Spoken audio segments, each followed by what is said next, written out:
నిరీక్షణ prayer house మరియు centre సంఘముల తరపున ప్రభువైన యేసుక్రీస్తు ఘనమైన నామములో మీ అందరికీ నా వందనములు. ఈ దినపు దేవుని మాట 117వ సంకీర్తన మొదటి చరణం. యెహోవా కృప మన ఎడల హెచ్చుగా ఉన్నది. ఇశ్రాయేలీయుల పట్ల దేవుడు చూపిన నమ్మదగిన ప్రేమను వారు దానిని గురించి ఇతరులకు ప్రకటించడానికి హేతువైంది. దానిని బట్టి వారు దేవునిని స్తుతించగలిగారు. కృప అనే పదం దేవుడు మన ఎడల చూపించే దీర్ఘశాంతాన్ని, సహనాన్ని తెలియజేస్తుంది.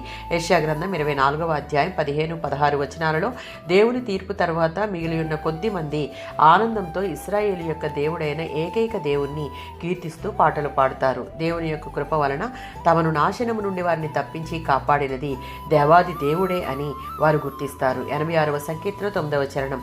మనం ప్రార్థించే ప్రార్థనలకు జవాబులు పొందుకోవాలి అంటే మన ఎడల ఆయన కృప తప్పనిసరి. దేవుని యొక్క శక్తి సామర్థ్యాల మీద మనం నమ్మకం ఉంచి తీరాలి. ఈ అధ్యాయంలో దావీదు మన తండ్రి అయిన దేవుని యొక్క బల ప్రభావాలను దేవుళ్ళుగా పిలువబడుచిన వాటితో పోలుస్తున్నాడు. సమస్త సృష్టిని, మానవ జాతిని సృష్టించిన ఆయన తన జనుల ఎడల ప్రేమను, ఆయన కృపను చూపించే దేవుడు. వారు పెట్టే ప్రతి విన్నపాలను ఆలకించి జవాబు దయచేస్తాడు.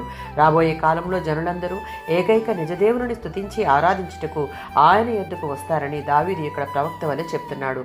66వ సంకీర్తన 4 చరణాలలో దేవుడు మనల్ని ఏ విధంగా ప్రేమిస్తున్నాడో అదే విధంగా మనం ఆయనను ప్రేమించాలని, గౌరవించాలని, పూర్ణ హృదయంతో ఆయనను సేవించాలని ఆశిస్తున్నాడు. ఆనాడు ఇశ్రాయేలీయులను ప్రేమించిన వారి ఎడల ఆయన కృపను కృమ్మరించిన దేవుడు అదే కృప మన ఎడల కూడా చూపిస్తున్నాడు. కనుకనే ఆయన ఒక్కగానొక్క కుమారుణ్ణి మన కొరకు, మనలను పాపము నుండి విమోచించి రక్షించుటకు ఈ భూమి మీదకు పంపించాడు.